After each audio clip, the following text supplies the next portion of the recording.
Bismillahirrahmanirrahim. Assalamualaikum warahmatullahi wabarakatuh. Yang saya hormati Ibu Ipa Marsipah SEMM selaku dosen pengampu dengan mata kuliah Analisa Laporan Keuangan. Sebelumnya perkenalkan, nama saya Fikri Hardiansah. Saya dari mahasiswa Universitas Pancasakti Bekasi, Fakultas Ekonomi dan Bisnis, Program Studi Manajemen dengan nomor NIM 28921500062.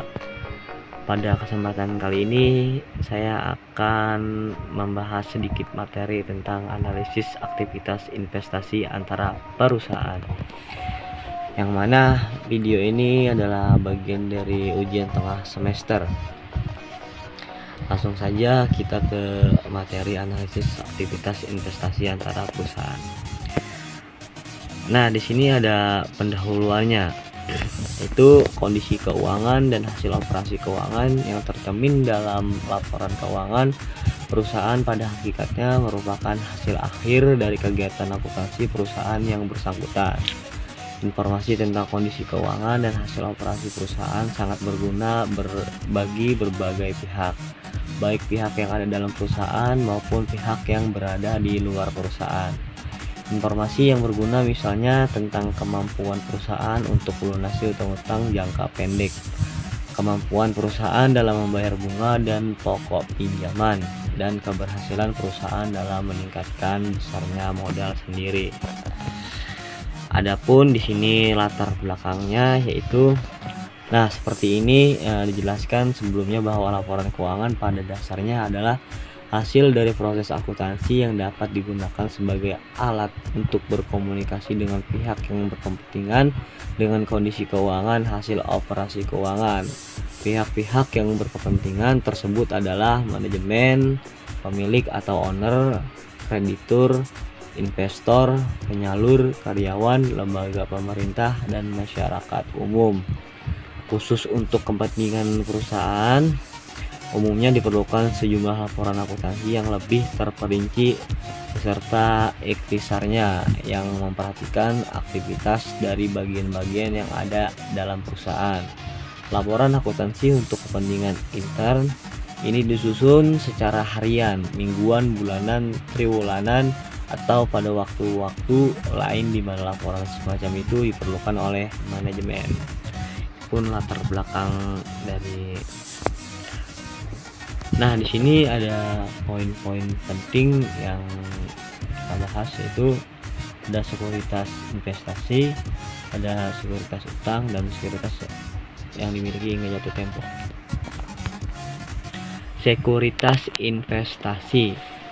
Perusahaan menginvestasikan aset dalam sekuritas investasi. Disebut juga dengan marketable securities. Sekuritas investasi sangat bervariasi dalam hal jenis surat berharga yang diinvestasikan dan tujuan dari investasi. Beberapa investasi merupakan penyimpanan sementara kelebihan kas dalam bentuk sekuritas yang diperdagangkan.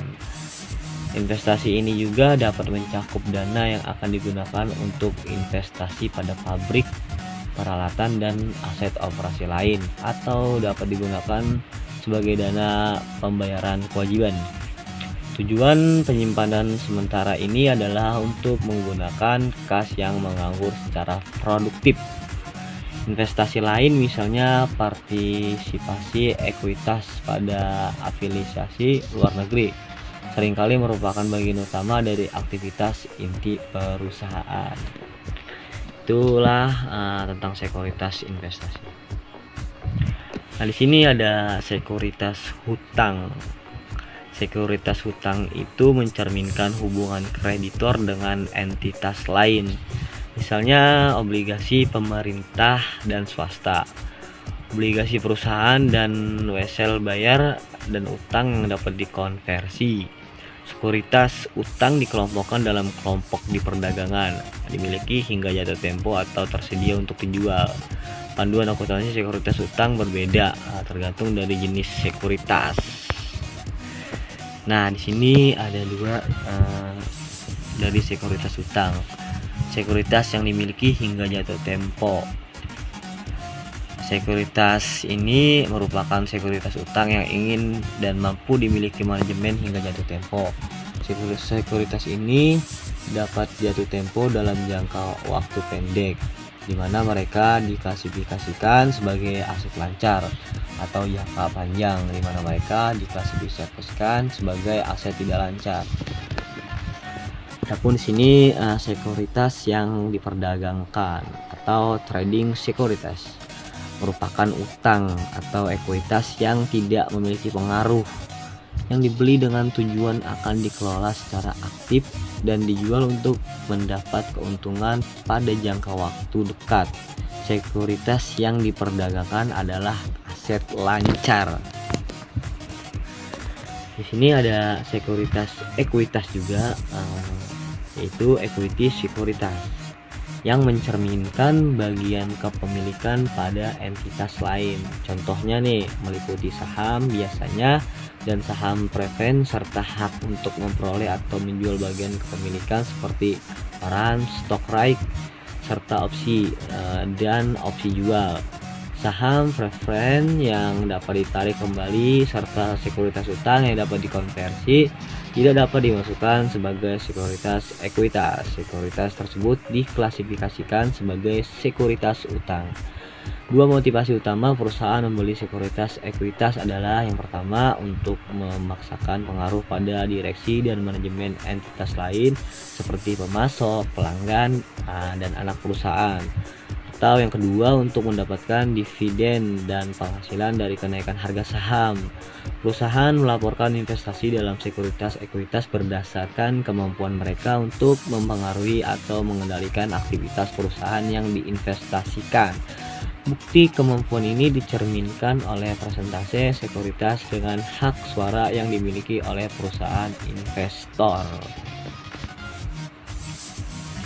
Di sini ada data grafis dari pengaruh signifikan kepemilikan antara 20% sampai dengan 50%.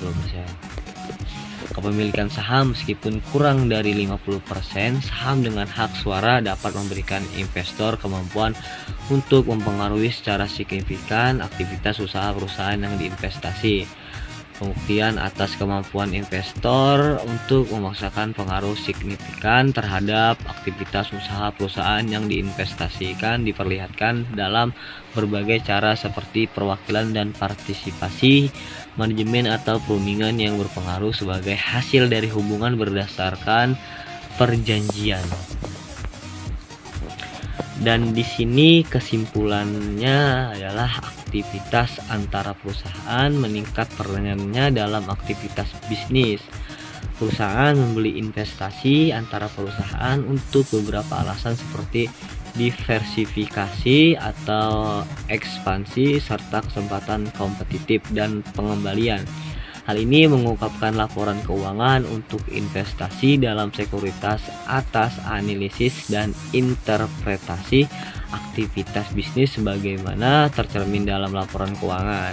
Persyaratan pelaporan saat ini dilihat dari sudut pandang analisis baik untuk yang eksplisit maupun implisit. Nah, terima kasih. Mungkin itu saja sedikit materi tentang analisis aktivitas investasi antara perusahaan dari saya. Jika ada kesalahan dari materi atau kesalahan dari saya menjelaskan, mohon dimaafkan. Yang salah datangnya dari saya, yang benar datangnya dari Allah Subhanahu wa Ta'ala. Semoga materi ini bisa menjadi pembelajaran buat kita semua. Saya pamit. Billahi taufiq wal hidayah. Wassalamualaikum warahmatullahi wabarakatuh.